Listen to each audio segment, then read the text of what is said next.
Sometimes these 86-year-old bones don't want to work as well as they did at 35. But I'm so blessed to be here. I thank Patty for the invitation, and my daughter Kara has to be thanked for being my transportation. I do not drive long distances anymore. But I can't tell you folks how wonderful it is tonight to be at Catskill Christian Assembly. A few of you, like Arajima, I've known him forever and ever. And some of the others were camp with Patty and Lynn, and I've known Ron, and I think maybe there's one, Pete and Chris I've known for years with their children and their church, and so some of you I've known, others I'm making new friends with, and glad to do that. But just tremendous joy to be here and to share. And my understanding, and I hope I'm right on this, was to give you some of the history of the camp and then to share some of my experiences. And so that's what we're going to do, or what we're going to try to do, I should say. Catskill Christian Assembly is located in Greene County, New York. The post office and the telephone are Prattsville, New York. But geographically and legally, you are in the town of Lexington. And that's down that way. Prattsville is that way.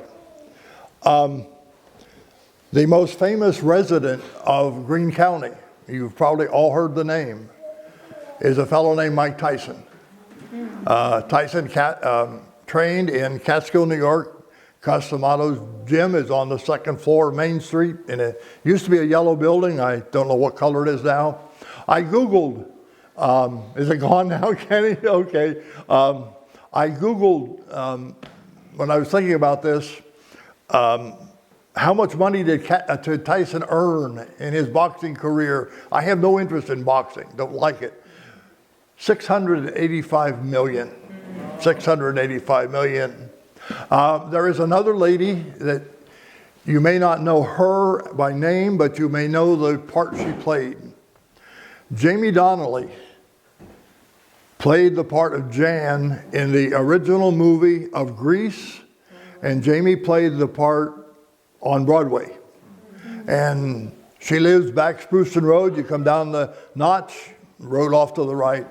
She and her husband Steve Foreman lived back there, and they just were wonderful people.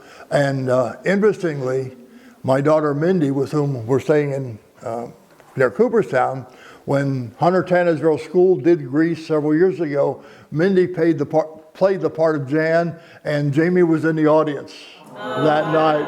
And she was just so kind and so gracious. So just a little bit of stuff there. While we talk about the Catskill Mountains, the highest mountain in Catskill was 4,010 feet. That's Slide Mountain over near Phoenicia when you came in. Hunter Mountain, which is just down the road here 7 miles, is 4,000 feet. Great ski areas, I presume they still are. Bring Hunter, Cortina Valley, Windham over this way, Scotch Valley over the other way, Belliere. Some of these places have like 5,000 people a weekend that come in for skiing. So there's a lot of that that goes on. I can't begin to talk tonight without saying thank you to the thousands of people who have been a part of Catskill Christian Assembly. I'm here tonight, but there were so many, and there still are, and there is a need for, if the camp is to continue, people who built buildings. All of the labor on these buildings was volunteer labor. I'll tell you a little bit more about the chapel in a minute. But all of the buildings were built by volunteers who would come up and work. When we first started, well, I'm getting ahead of myself here. Let me follow my notes a little bit. I need credit also to give to my wife, some of you knew Shelva. She passed away in 2018, November 2018. She had suffered a massive stroke in 2004. She made almost an excellent recovery from that, but she had to use a walker the rest of her life. And she said that I'm going to throw down that walker one of these days and run into the hands of Jesus. And that's what she did. And when she was here at camp, food service and flowers, those were her specialties. And she enjoyed that so much, and having that part of the camp work. How and why did Catskill Christian Assembly begin? That's probably the most urgent and most important. In 1955, the churches of New York, New Jersey, and Eastern Pennsylvania, and there weren't a lot of them back then, began to rent a camp in New Jersey, Camp Lebanon. It happened to be in Lebanon, New Jersey. I think that it was owned by the Episcopalian Church. I happened to be an intern with Go Ye Chapel Mission that summer, 1955.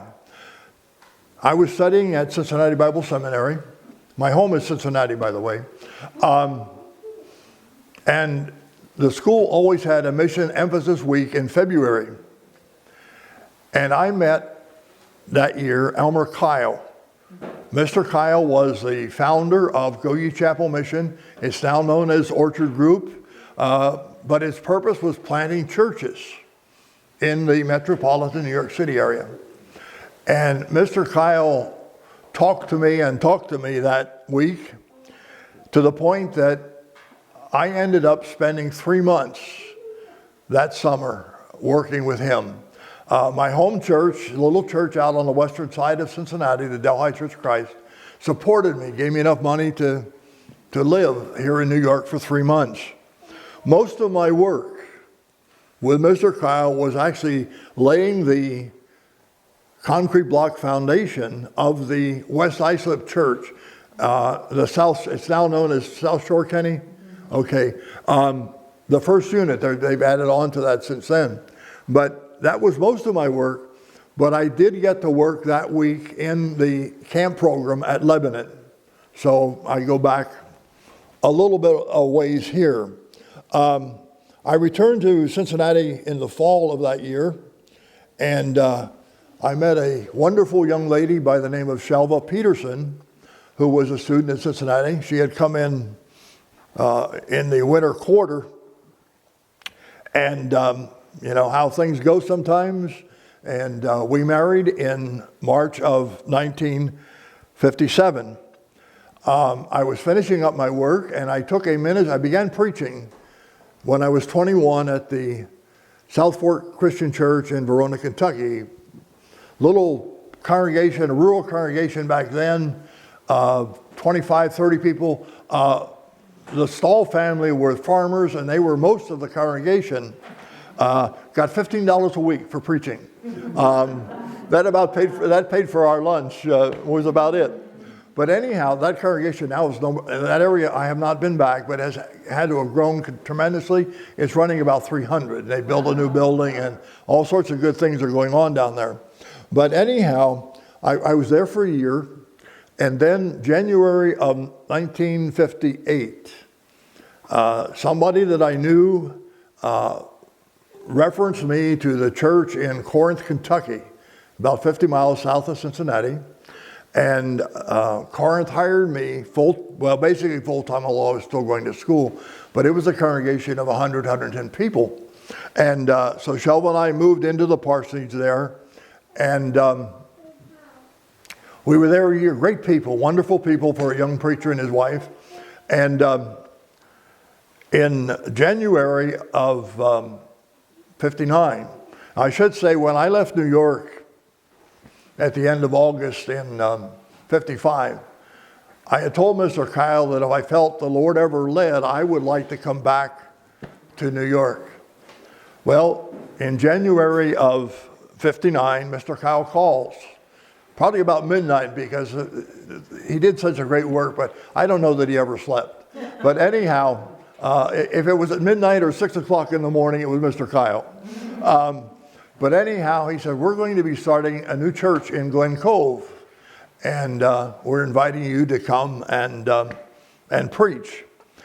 And we had no reason to leave Corinth at the time, but I called him back the next day. When I talked about it, prayed about it, I called him back the next night, and we were expecting our son David that summer, and in July. So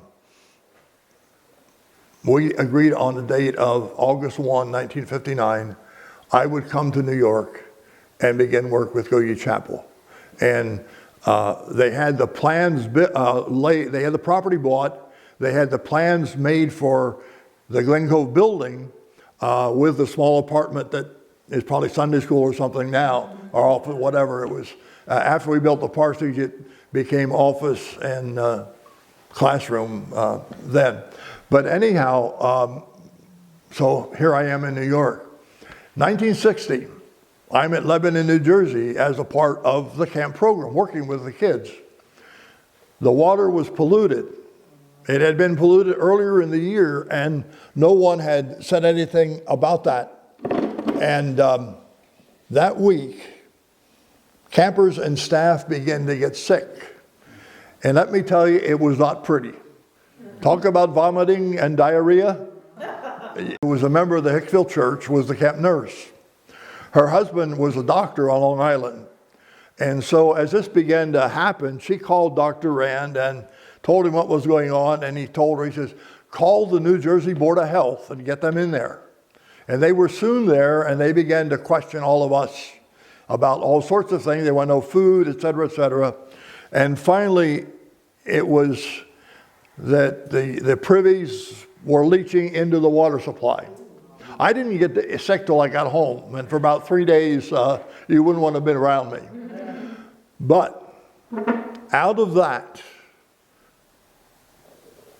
Mr. and Mrs. Joseph Finke, members of the First Church of Christ in Masbeth, Queens, sent word to Charles Faust at Hicksville, where he was a minister, that we have a couple of acres of land in the Catskills that we're willing to give for a church camp. Now, the Finkes, let me tell you a little bit about Finke family. Tremendous family. This camp, eternity will only tell what the Finke family means to Catskill Christian Assembly. Mr. and Mrs. Joseph Finke owned the property right down, the house right down here. I think they've got about 300 acres of land here. Okay. One of their sons, Herbert, and his wife Eula lived far down the road, and they have about 300 acres there also.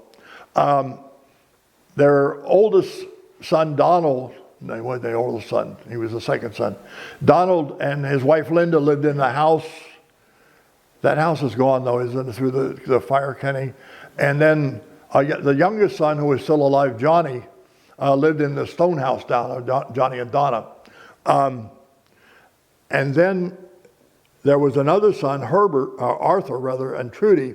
And when they moved, when they retired, I should say, they built the huge garage that's up in the back and lived in retirement there. And so Mr. and Mrs. Finke offered the land. In September of 1960, Charles Faust from Hicksville, J.W. Clagus from the East Orange Church, and that's kind of went into the Parsippany Church eventually, Fred Masteller from the Scotch Plains, New Jersey Church, Jim Plunkett from the Lancaster, Pennsylvania Church, because they had been with us in New Jersey, and myself made the trip to the Catskill Mountains for the first time. We were welcomed with a bountiful luncheon at the farmhouse, and then Herbert and Arthur took us on a walk. and they pointed out the dry stream bed between the camp and the ball field, which is their property. There's a logging trail up across the mountain. Out beyond the boys' cabin at that time, there's a stone wall, and then the center of the Schoharie Creek. And they said that's the piece of land that Mom and Dad are willing to give to establish a church camp. Mr. and Mrs. Finke had that surveyed, and it came out to 28 acres. I must note also that Catskill Christian, the camp fund that we had at the time, had about $200 in it. And some of that went to New Jersey because the New Jersey churches decided not to participate in the founding of Catskill Christian Assembly. And Mr. and Mrs. Finke, in addition to giving us the land, which was accepted in February of 1961 by, I'll tell you the 8 churches in a minute, loaned us $3,000. So we'd have some money and could build some camp buildings, because otherwise there was nothing available. And so in February of 61, Catskill Christian Assembly was organized. Masbeth, Greenpoint, Hicksville, Nesconset, Glen Cove, West Islip, East Northport, and then the Bridgeport Church of Christ in Connecticut. Bridgeport became the Newtown Church that moved up there, and Ron probably can share that history with us. Huh? Fordyce and Tanner, Okay, right. 8 churches. Catskill Christian Assembly, and somewhere there's an incorporation paper in a frame I built years ago, incorporated September 19th, 1961. Ralph Byers was ministering in East Northport, and Ralph had an engineering background. And he was the first building director. Roy Anderson was the minister at West Islip, and Roy spent a whole lot of time with all of the incorporation, all of the legal work that needed to be done that we might have a camp. Now, 1960, we had the problems at Lebanon. 1961 came around, and we were just beginning to build here. What do we do about camp for 61? And after discussion, the ministers agreed that we would rent the Eastern Pennsylvania Christian Service Camp in Stillwater, Pennsylvania for 1 week. And we would let anybody and everybody, you want to come to church camp, you come that week to Stillwater. I was dorm dad for a group of senior boys.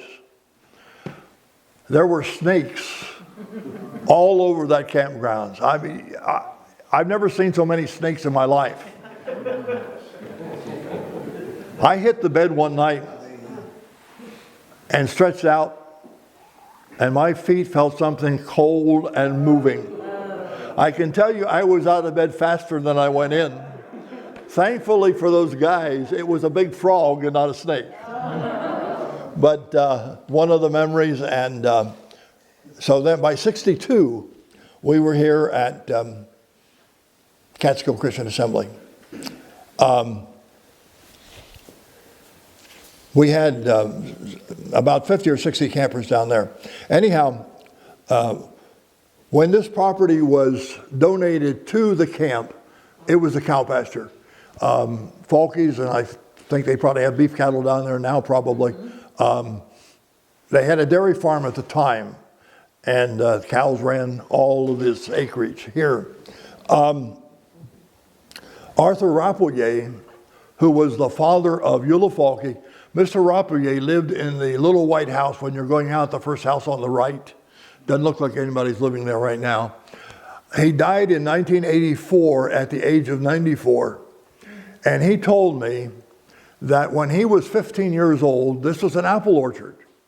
And he would pick apples here. There's probably still some old apple trees along the fringes of the property. And he told me that when he was 15, he picked apples here for a nickel a bushel. Wow. And they would be taken by wagon to Catskill, put on a boat, and then taken down to New York City. The Schoharie Creek, right here, it runs north, which is kind of unusual. But anyhow, it runs into the Gilboa Reservoir if you go down here, 10 miles maybe.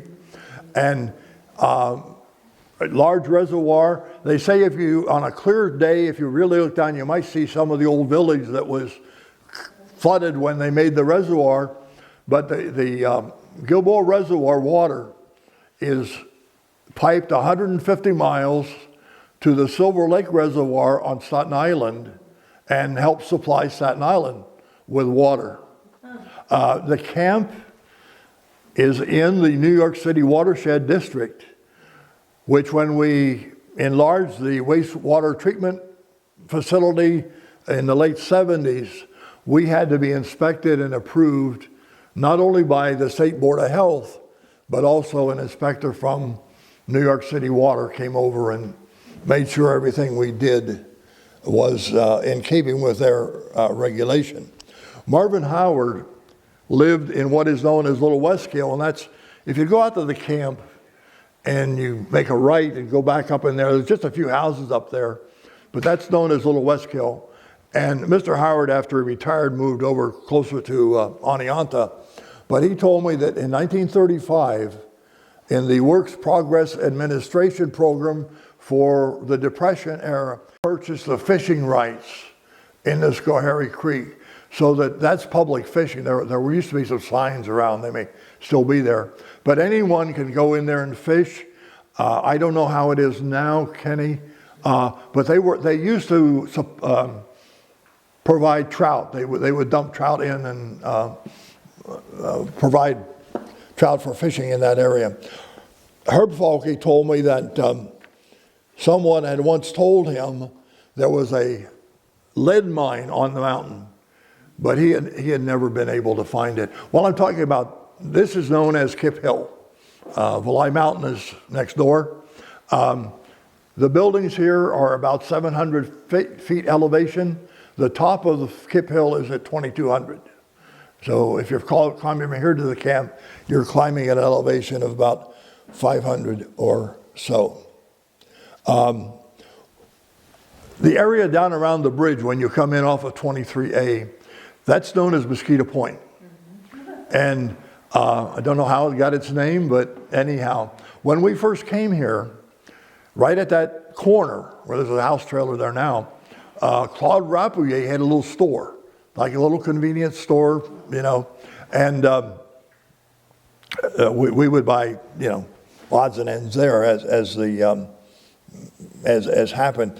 I have heard, and I can't document this till I find somebody to talk to that can help me, that the White House on the right as you go out just before Mosquito Point, that years and years ago there used to be a store in that building, but I've never been able to find that. An elderly man by the name of Max Curis lived there when we were here. And actually he became ill and he moved into the Lexington Hotel, which I don't think is anymore now. When in 1975, as the camp was growing and we needed to expand the wastewater treatment, the state required that we do a percolation test. Now this is digging a hole that's 10 feet deep and then throwing about 10 gallons of water in it, and then they time how long it takes for that water to be absorbed by the soil. And they compute that, and that decides the size of your treatment facility. When we got down about 18 inches down, the whole volleyball field, if you dug down about 2 feet, you would come to sand and gravel and pipe. That's all a part of the wastewater treatment. When we dug the percolation hole, we got down about 18 inches, and there is evidence of a huge fire at some time in time past. Now, we never have found any Indian artifacts here. Down at the flats where 23 and 23A meet, this side of Prattsville, they have found them there, which is really be a nice camping spot for an Indian group that was marching through. The construction of the first two buildings, the main building, less the addition and the restroom building, began in 1961. Because of the weight limit on the Mosquito Point Bridge, the concrete block trucks would not come to the camp. And so there's a house there now. Actually did CPR in that house one day years ago on Mr. Rafael. But anyhow, the blocks were dropped there, and we borrowed a farm truck from Herb Finke, and we'd load smaller loads on that and then bring them up here. Buddy Sarno, who spent a lot of time at this camp,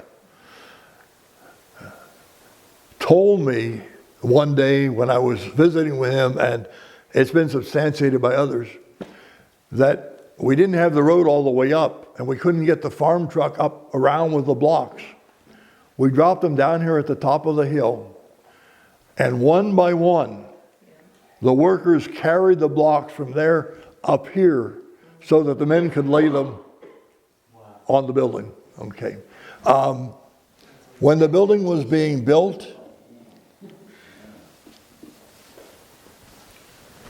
at 4 o'clock in the morning, Elmer Kyle with his VW bus, Buddy Sarno, Ralph Byers, Bill Heumann, and myself, and my wife would drive me from Glen Cove down to 39 on the throughway at 4 o'clock in the morning. We'd get in Mr. Kyle's VW, and if you've ever ridden in a VW bus, two things about them. They go slow, and in cold weather, they're cold. They don't have very much of a heating system. But anyhow, we would drive the 4 hours up to the camp, and while we were setting up for work, Bill Heumann would fix breakfast, and he would do lunch, and we worked about 5 or 6 at night, stopped somewhere for a sandwich on the way back, get home about 10. They took me home. Sheldon didn't have to get me a night. We would work till 6 o'clock and then get home about 10 o'clock at night. And we did that, I can't tell you how many times that first year. I just know, I knew this, and I had to remember who it was. Bill Heumann actually made this pulpit, and it's in memory of John Farmer, who was a relative. Bill was a writer. He wrote for Saturday Evening Post, the big old magazines, and then he wrote a lot of sports stories.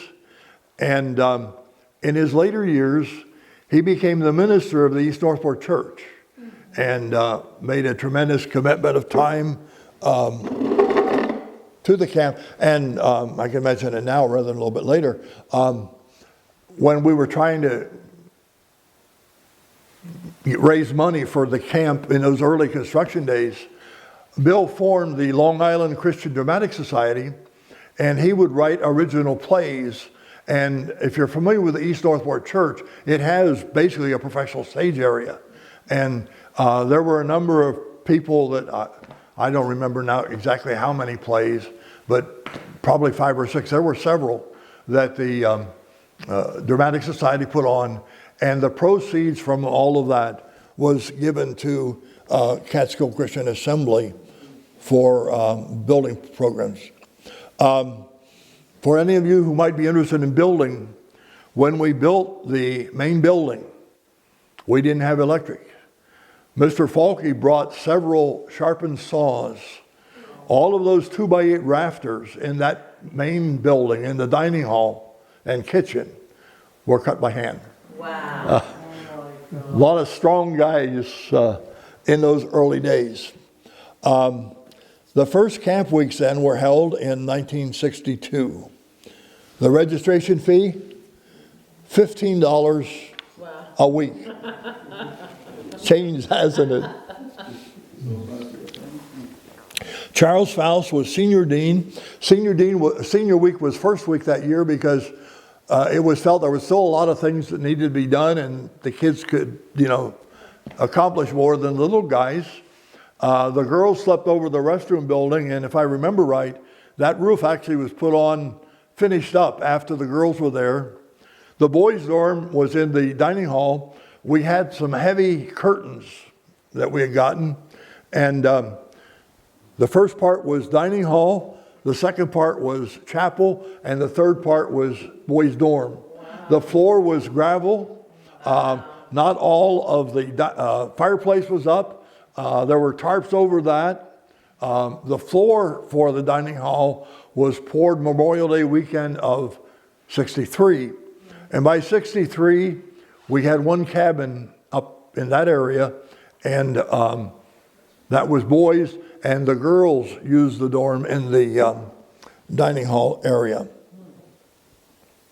The original plan was for the churches to build the cabins for the kids. But Masbeth built the first cabin, Hicksville built the second one up there, but then no other church would respond, and the camp built the two up in the girls. And I cannot remember when this changed, but when we first started and got the cabins going, the girls were up here and the boys over there. That changed after a few years, and we just switched cabins. I can't remember exactly when that happened. It was in the 70s when we were having prowlers on the campgrounds. Okay. That's when you wanted the girls closer to the main building. Okay. In '71, it was decided to build a chapel and name it the Finke Chapel after the gift that Mr. and Mrs. Finke had given. And it was decided that we could build a chapel in 1 week's time.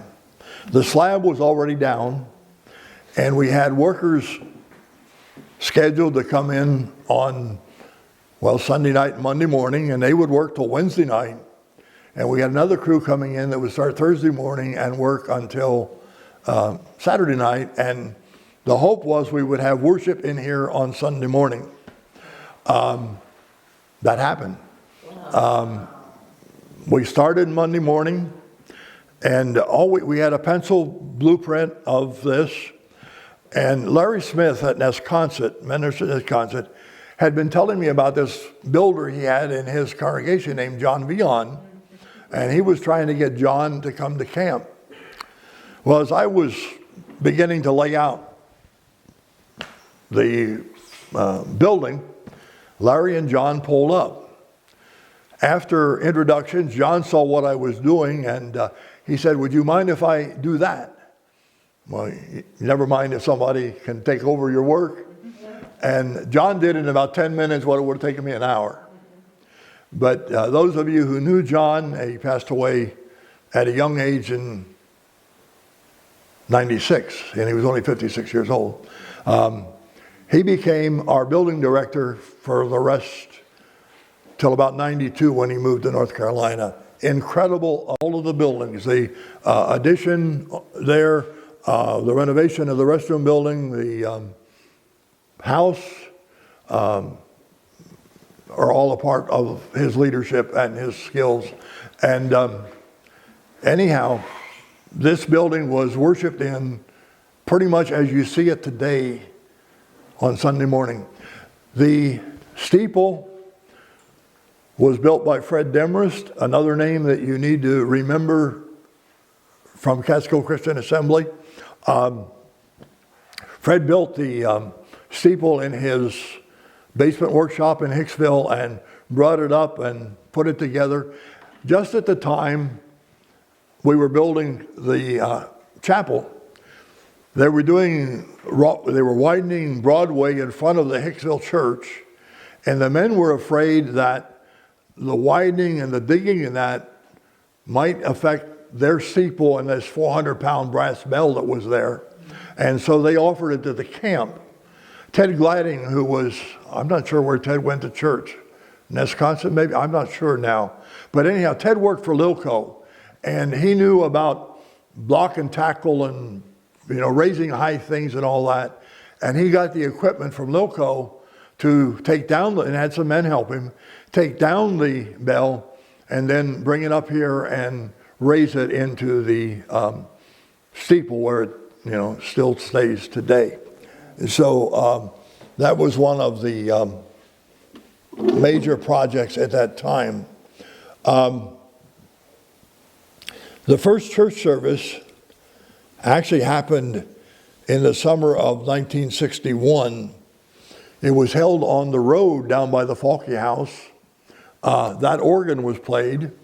Mr. Kyle preached. I didn't happen to be at the service, but somewhere there's a picture of it in the slides, Patty, and Mr. Kyle preached. But in 1974, I was at the North American Christian Convention in Anaheim, California. And a young man came up to me and introduced himself as Mark Anderson. And he said, I was baptized at that first service at the camp. Mark's dad, Roy, was the minister at West Islip. But anyhow, that little bit. But Mark's dad, Roy, made contact with a school bus company on Long Island in the early years of the camp. And we provided a driver and the gas, but for $25 a week, we were able to rent a school bus and bring campers to camp. And not only rent it, for that, but we had it here if we wanted to take an off-camp trip. We could load them in the bus and go. Most of those trips were taken we would take them to Cooperstown, the senior campers, and to Farmers Museum or Baseball Hall of Fame. And just around the Otsego Lake, there's a park. And sometimes we take a picnic supper along and stop there for our meal. In 70, I got to go back here. 71 or 72. I knew it was early 70s. The engine blew on the bus that we were renting. The bus company blamed our driver for whatever, but I don't think that was the case. And anyhow, they wanted the camp to share with them the cost of the engine, which was just $1,000, back then. And so we did. We gave them $500. But out of that, the camp trustees decided no more bus. Let's start camp on Saturday, end camp on Saturday. And so that, now COVID had something to do with that this year. Right. But up until then, that's been the practice. Yep. The old group goes home on Saturday and the new group comes in and, everything kind of gets whatever. Some things don't get cleaned up until 5 weeks. When I was here, we went 5 weeks before we had a break. And, but that worked. It really did.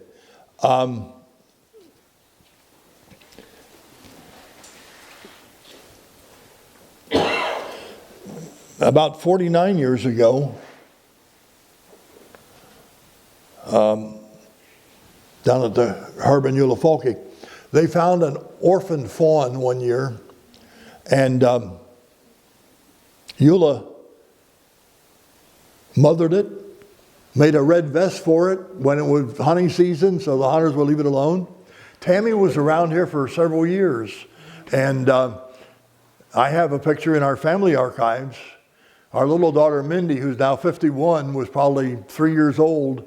And she's in my arms and we're standing out, which would be the basketball court area now, and take an apple out of her hand. But if she dropped it on the floor, on the ground, he would eat it right there.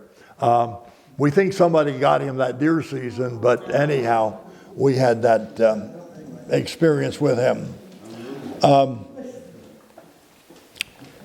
In the summer of 1962, Shelva and I and our 3-year-old son David were working here at the camp. Charles Faust and his wife Penny and their 4 girls were also here. We were the only ones here at the time. And we didn't have the driveway yet all the way up around. That came a little bit later.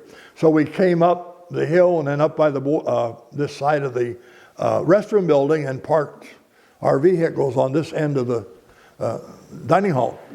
And our son was playing in the car. And actually, Candy Faust had been there with him, and she'd gotten out. And he put it in gear. Mr. Faust saw what was happening, and he reached for the door so hard that he actually creased the fender.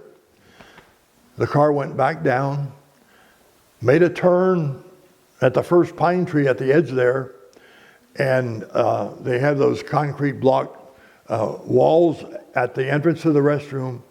The car went up on that wall. David fell out and got just a little on his cheek. We always felt, when you look at that and you think of the possibility of where that car could have gone, God turned the wheel on that car. No, Mrs. Faust was she saw what was happening from the dish sink and said she prayed, please stop that car, and God did. Had to get a new car, but he was all right. David did a lot for this camp. He passed away of a heart attack at the age of 49 in September of 2007. I'm sorry. He was living in New Jersey at the time. At the end of the April 1983 trustees meeting, Mike Cripps, who was a member of the Mazareth Church, and Mike was an IBM technician in the Midtown area, he came to me and he said that IBM has a program where they give office equipment to nonprofits. And he gave me information and he says, if you'll send this material to this lady and ask for a copy machine and a typewriter, let's see what they do. Well, I did what he said, and in a little while we're notified that our request has been granted. And what they did, IBM gave us money to buy a typewriter, a Selectric, probably still up in the office, and which was $800 back then for the typewriter. I don't remember how much the copy machine cost, because Mike took care of that, and go to a dealer and buy a copy machine. Now you need to know that IBM was just getting into the small office copiers, and they were using a Konica copy machine. If you took the IBM skin off and set a IBM and a Konica exactly side by side, they were exactly the same. Okay. Because we were out of the New York district and in the Albany district, we had to have a tech from Albany come down and set up the copy machine. He came down, and when he got out of the car up at the house there at the office, he just got out and he just looked around like he's sniffing fresh country air. He did his job and there was no problem.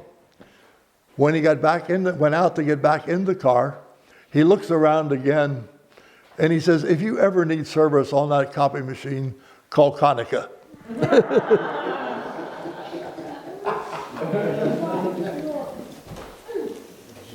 One night, I was at a Goye Chapel staff meeting. I was on the staff for 20 years before I became here at the camp.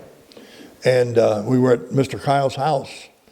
Ken Hoagland was treasurer. He was the first treasurer. And Ken called me, and he had given me some checks to write, and that we didn't have 2 accounts at the time. And Ken said, hey, he said, we're $300 overdrawn. And I said, well, Ken, I can't really do anything about it tonight, but I'll see what I can do in the morning and work this out. And I don't know, an hour later or something, Ken called back, and the tone of his voice was completely different.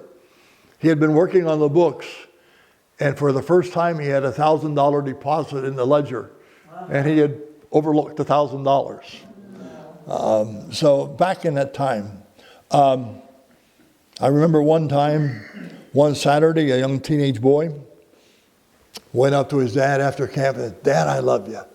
I'm not sure that father was ever the same. But I also remember a time when there was a boy who was in wilderness camp, and he had been talking with Bill Sayer about some mother problems, and Bill had said, when you go back to, his mom happened to be serving as a nurse that week, and he basically said, when you go back to camp, go give your mom a hug and tell you love her. Well, he came back in, he went into the infirmary, and I happened to be there right at the time, and the first mom saw him and says, "You're dirty, go get a shower." Didn't give the little guy a chance to respond to her as he wanted. In 74, 75, we had Janet Wilson as our missionary. Yeah. You remember her?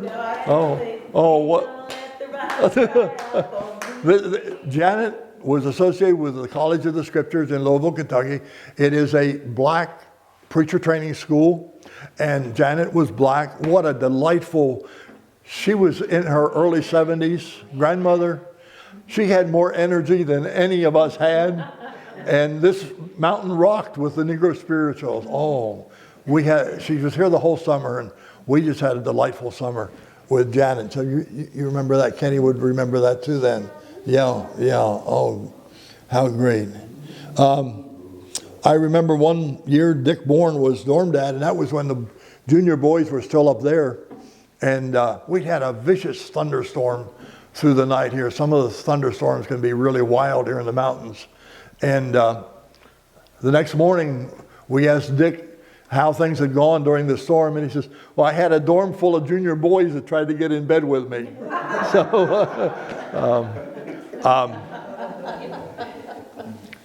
John Keene is ministering in Chesapeake, Virginia. John came to camp a lot, did a lot of work here, as a teen, and came up with me one year. And as we talked coming up, he had been working, doing some, I don't know what kind of work now, but he had $45. He told me he'd earned. And going home, we stopped for a sandwich or something, and John wanted to know if he could borrow money to buy a soda. No problem. But he had given all of his money to the mission offering that week. So that's why he needed a little bit of money. Our water in the early days, you now have a chlorination system, rather extensive downstairs, but had sulfur in it, which tastes like rotten eggs. And it was kind of heavy. If you let the water sit, that gas will dissipate overnight, and you really don't know it's the same water. But anyhow, one Sunday morning, I was serving. The kids used to hold their nose when they would drink it. One Sunday morning, during a junior week, I was serving communion, and one little girl, I won't tell you her name, but one little girl, as the communion cup.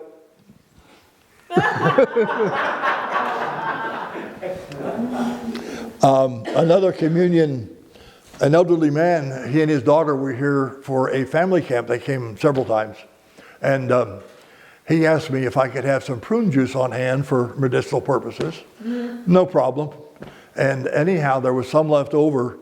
And not long after, one of the retreat groups had prune juice in their communion cups.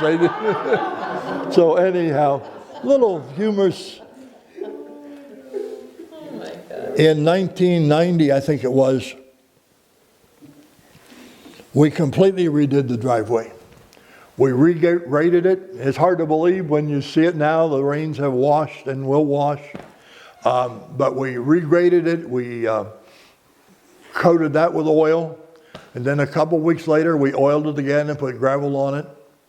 And up here in front of the main building in that flat there, I had the garden tractor, and I'd put a piece of grating on the back of it, a couple concrete blocks, and I was smoothing it out.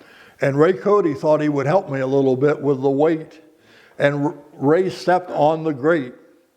Well, a tractor went up like this, and Dave Miller's head hit one of the concrete blocks. So appreciated Ray's help. Ray, if you don't know them, one of his boys was here earlier. Yeah, David was here. Okay. Ray and Paula, Ray from Connecticut and Paula from met here at camp, and they've been married, jeepers, 40 years or so probably. We were at their wedding on Long Island. I don't know exactly, but it's been a lot of years. And as his daughter was a child of John Vion, Ray did a lot of work at camp too. The father-in-law recruited him a lot of times. Our first ski weekend was held in 1983. Chris Kiley had been a camper here, and he and his fiancee, Kathy, were being married that summer. And Kathy and a girl also from the Ansonia church named Joyce made their decision for Christ that Sunday morning. And Joyce decided, and anyhow, he baptized Kathy, everything went. We got a car with a heater going and blankets and everything to bring him right back up into the building. But anyhow, when Chris comes out of the water and comes up to me, he says, "You talk about using cold feet before a wedding." But they're still together over in Connecticut. The 1962, first senior week, first camp week, they began the tradition of hiking up the mountain. And they get to the top of the mountain, and they realize that they have forgotten the bee sting kit for Kenny Robertson. Kenny was deathly allergic to bee stings. And so John Sarno, and I've just learned that John made the stained glass in the crosses here in the door. They just arrived a day or two ago. John volunteered to come back down to the infirmary and get the bee sting kit and take it back up. Coming down that steep part of the mountain, he slipped and fell, and he was wearing the class ring of Dolores Grinrod. The ring came off his finger and went into the rock, and it could not be found. 1986, Wayne Kaiser, who was ministering to, I think now closed, there's no Shirley Church now, that's been closed. Wayne was ministering at Shirley on Long Island, and he and his daughter Cheryl were here at camp. He and Cheryl had some free time, and they decided that they would go up the mountain. In 1986, Cheryl found Dolores' ring. Wow. And he got back to Dolores. Interestingly, Wayne lives about an hour from me in retirement, and 2 years ago, we sometimes both preached at a church that was by the preacher, and so I've seen him, and we've had a chance to have some fellowship since that time. It's probably 40 years ago now that a preacher who was on staff here got fired from his church while he was here. I don't know why the leaders of his church couldn't have waited, but anyhow, one of the rather tragic of this thing. 1984, well, let me go back to this one. Rich Finke was a Catholic, 12 years old, a camper. And at the end of the week, he called his mother, and he wanted to be baptized. And he, among other things, said, "Mom, I'm old enough to make my own decision." Rich was baptized. He has been for years a minister in Florida. He's in Florida now. He's been a couple other places, but he's still in Florida. And he and his wife actually spent their honeymoon in 1994 at our wilderness site. 1984, the camp purchased about 100 acres of land from Howard Huggins. Mr. Huggins lived in the house, when you go out at the end of the road, that house right up on the hill there. It used to be yellow. I don't know what color it is now. He had a farm there. He loved cats, and if I say he had 1 million cats, I may not be missing it by too much, because he had cows, of milk, all that kind of stuff. But anyhow, we bought that, which goes all the way up to the first house up on the side road, then clear up over the mountain. And after we bought that, then the wilderness camp was established about halfway up the mountain. On the other mountain, there's a landing strip. I presume he has passed by now, but it used to be owned by Bob Mabin. And it was big enough they could land small twin-engine planes there. And we did have a man who came to the camp who landed his plane up there, and with Mr. Mabin some years ago. I became full-time camp manager. I should mention, let me start before that. In 1968, the camp manager problem in those early days was basically filling out the paperwork, which back then was 1 page, but it's now a book. And we would give somebody each week some money. We tried to have food here, but if they needed something, ran out of something, they run down to the supermarket and buy it. And so I did that. It started in 68 to do that. I did that through 64. 1975 through 1979, my wife and I and our girls left Staten Island and moved 150 miles to the camp. As Kara said to some of you earlier, my youngest daughter, Kara, who's thankfully why I'm in New York today, the corner room in the main building became our headquarters. Actually, there were a few years before we built the addition in 74 and 75 when my wife and I actually slept in a tent. We borrowed a tent from Freddie Demarest, and we put it up down here because we were so limited for bed space. But anyhow, in those years, we would have an intern come to Staten Island and preach because summers were very dull. My congregation was very gracious and approved it. And in 79, though, I wasn't able to get an intern. And I actually, on Saturday nights, would drive to Staten Island, preach Sunday morning, and then Sunday afternoon, drive back up to the camp for those weeks. 1978, at the trustees meeting, which was always the first Monday of November, I submitted a letter of resignation as the manager of Catskill Christian Assembly. There's stuff here that needed to be done.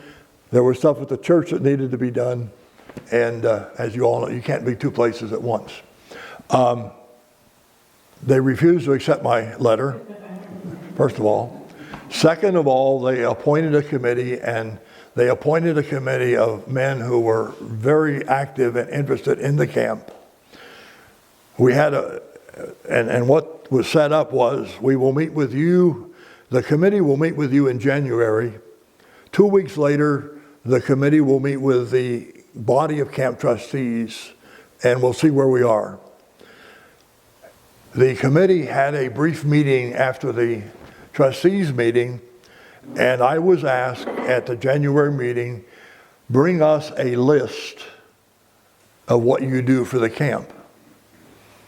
And when I went to the January meeting and I tossed the list on the table, all of them, this is a full-time job. That list,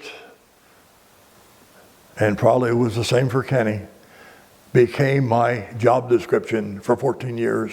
There was only one addition. In 1980, the New York State Department of Health decreed that by 1981, children's camps had to have a full-time medical director on site.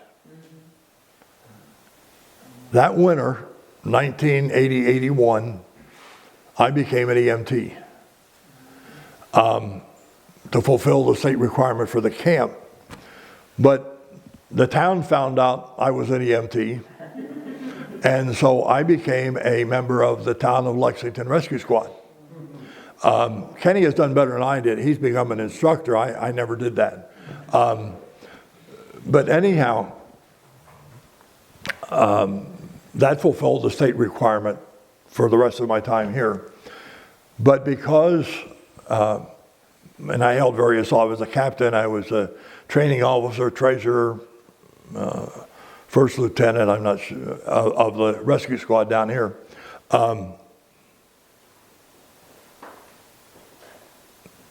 Where was I going here?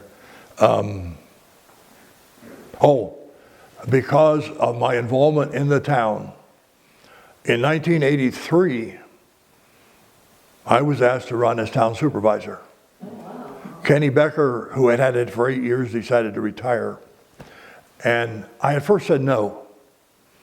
And one day down at O'Hara's gas station, which is just it's an ATV place in that now, I think.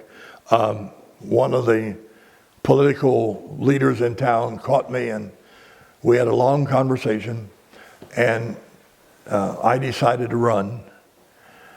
In 1983, out of about 600 votes cast, I beat my opponent by 14 votes. We actually had to wait until the absentee ballot deadline had passed before the Board of Election would certify I had won. If every absentee ballot had come in for my opponent, she would have won. But that didn't happen. 1985, I defeated my opponent by 160 votes out of 600.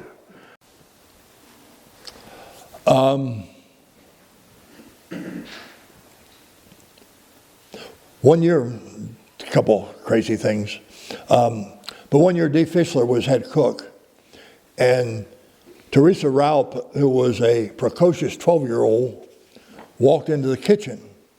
Now, campers aren't supposed to be in the kitchen.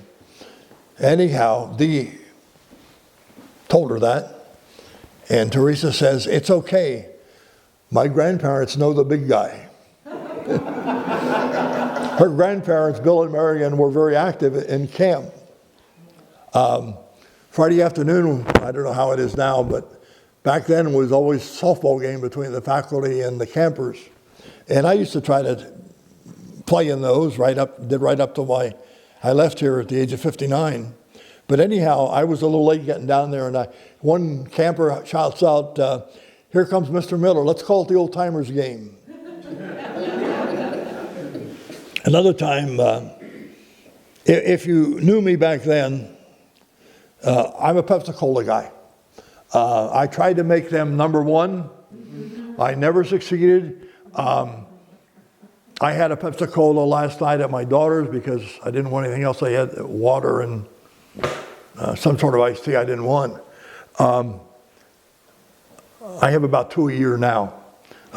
Once in a while, I do have some Diet Pepsi in the cupboard at home, and once in a while, I don't drink as much as I used to. But be that as it may, Paul Williams was dean, and he had a camp slide machine, or a camp slide program.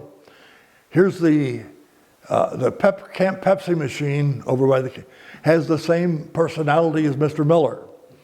It's big, cold, and takes our money. So if you want to know what kind of guy I am, there I am. One evening, the dishwashers used to sleep up in the corner room upstairs, the G-men down there. And while I sometimes could get angry with them and sometimes push them, I guess, they did a lot of hard work around here. I mean, spending hours washing dishes or cutting firewood or cutting grass or picking up, cleaning, carrying garbage, and we didn't pay them. None of them got paid. It was just being a camp, and you got your meals, and usually by the evening, they would be free enough that they could participate. They usually didn't get into vespers because they would still be doing their jobs, but they would get into the social activities of the night and have some part of the activities of camp. But one night, the girls had finished the dishes and went up to their room, and there were these screams of terror, screams of horror. And I mean, when you're around kids, there are different kinds of screams. And this was terror, sheer terror. And I ran up, and the G-men had a little bit more freedom than they have now. The state kind of tightened up on supervision.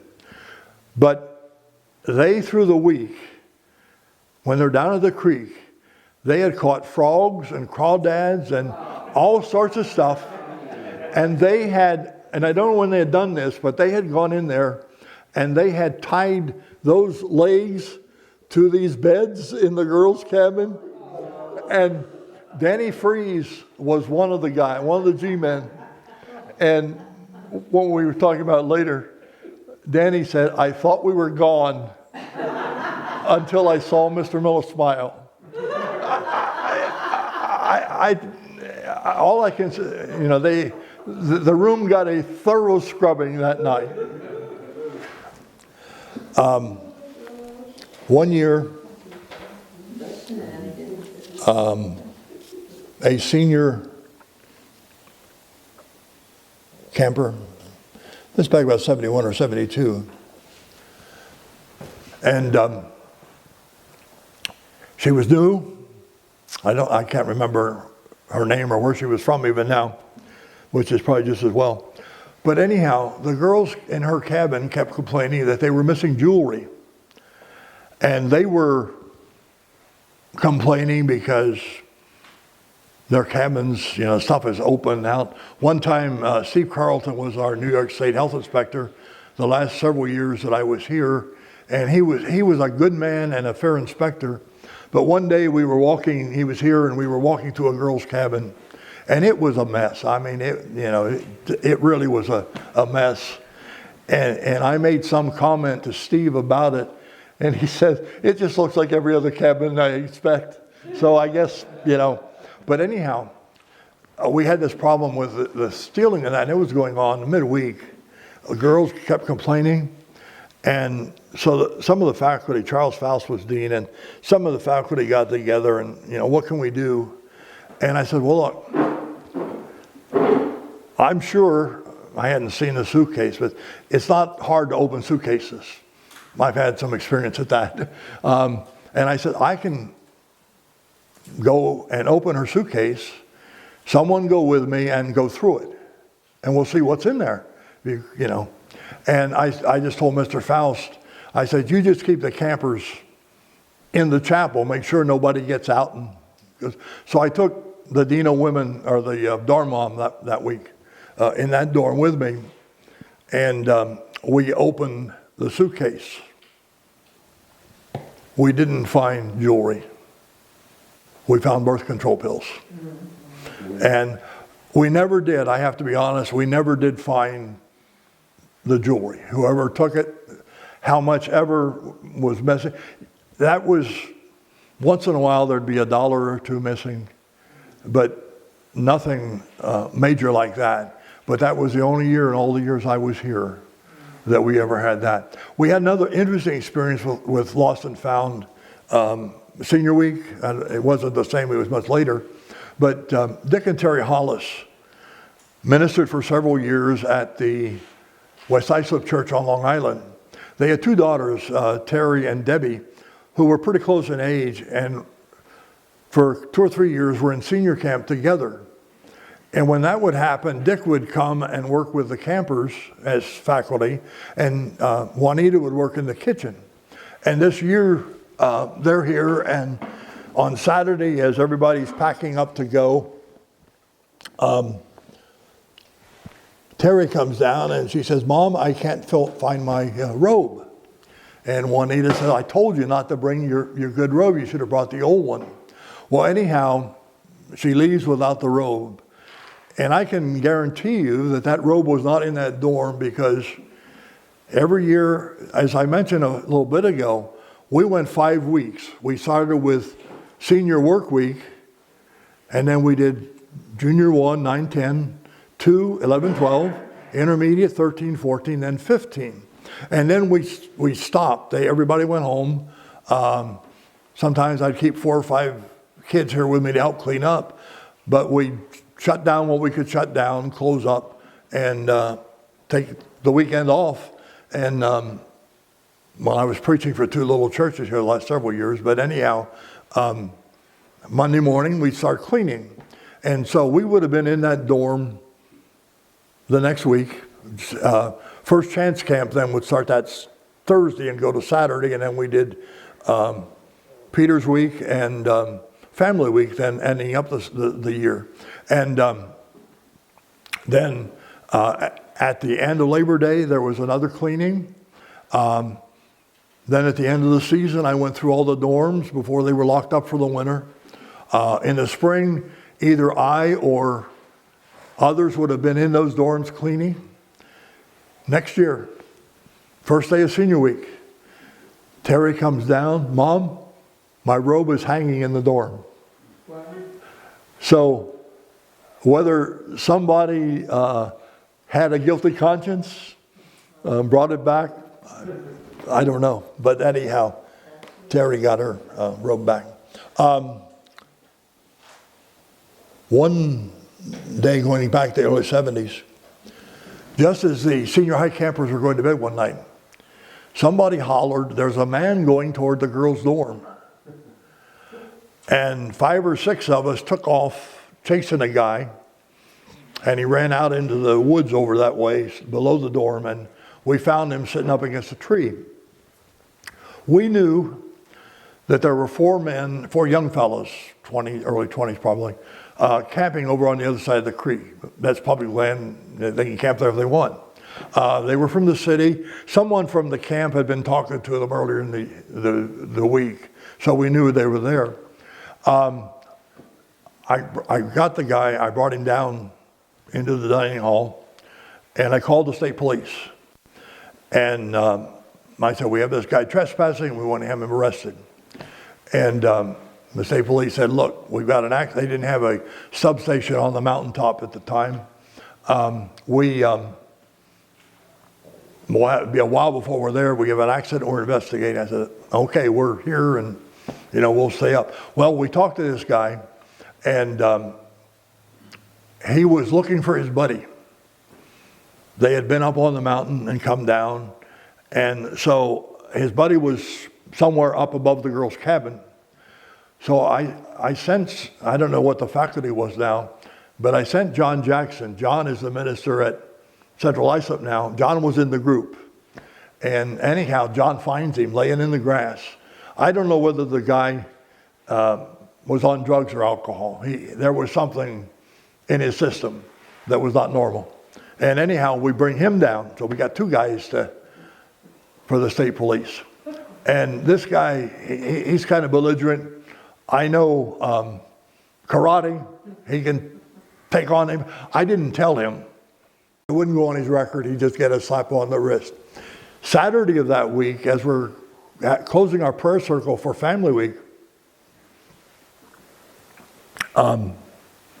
senior week, senior week, the fellow that we had found over in the woods came up and he said, hey, he says, can I go over in the woods and look for my flashlight? I said, sure. I says, as I told you the other night, I don't mind you guys coming around camp. That's no problem. I just want to know you're here. And he asked about prayer circle, and I briefly gave him a little explanation about that. And he went over and he came, I can't find it.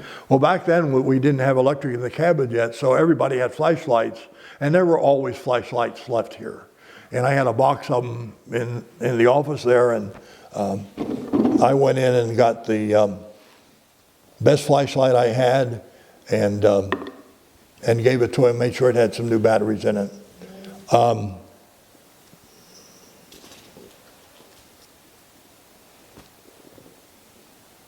Willie Martin and his two sisters became members of the church, Catskill Church, later in life. They were African American. He was in his 70s. He was an incredible singer, and he came to family camp and to men's retreats. This may be in the last year he was living, I'm not sure. I did go to his funeral at Hicksville, but I can't remember exactly when it was. He told the dean of Family Week that I'm taking my Bible and I'm going, and he pointed out that way, so we knew where he was. But he said, I'm going out to spend the day in prayer and meditation with God, which he did. He also made the statement to us that this was the only place he could come and forget that he was black.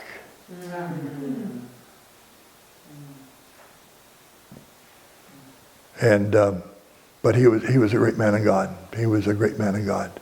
I don't know their backgrounds, but there. I've talked so much. I'm sorry. I've got pages and pages here yet. I am going to give this to Patty though. That's one good thing about the computer. You can. And I will add more. I've got some more I want to add to it. So you can, particularly the history of the camp.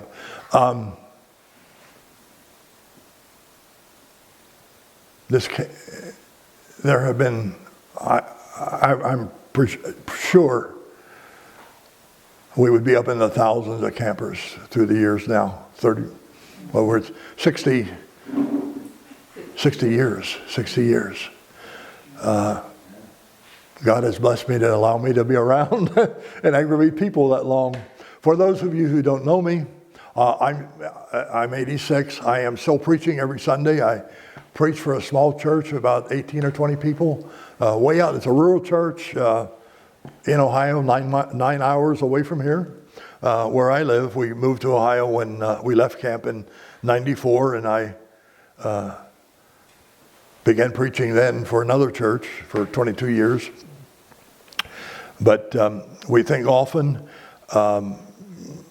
think the kids that were, hundreds of them have been baptized in the creek here, and many who made the decision when they went home to be baptized. And 2 campers. If I had to go back over all of my years here at Catskill, there were 2 boys. One of them was really bad. The dean, the week he was here, brought him into me and he said, Dave, he's yours. I don't want anything more to do with him.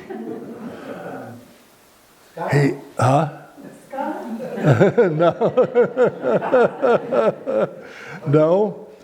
I don't know a lot about him, but he's on Facebook. About 7 or 8 years ago, and I've told some of you this, I told my wife I was going to get on Facebook to try to make contact with some of our campers. And I have about 300 former campers who are Facebook friends. And this fella he's in another state. He may well be a millionaire. He has a business that is succeeding. Testimonies on Facebook about what he does. Just incredible. The other guy, I don't know. I know where his sister is, but I don't know where he is. But the kids that, they were good kids, few problems, not many staff problems. I can remember sending one staff, I don't have this one on my notes, so I'm thinking about kids. One senior retreat, which is over Columbus Day, we caught 5 boys down by the big rock smoking pot.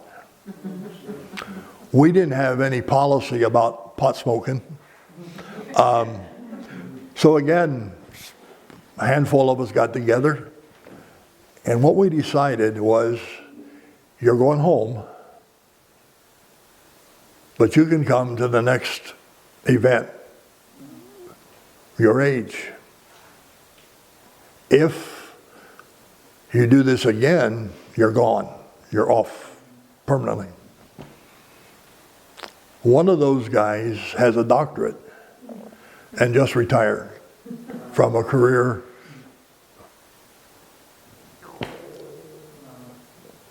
So, but thank you for listening to me.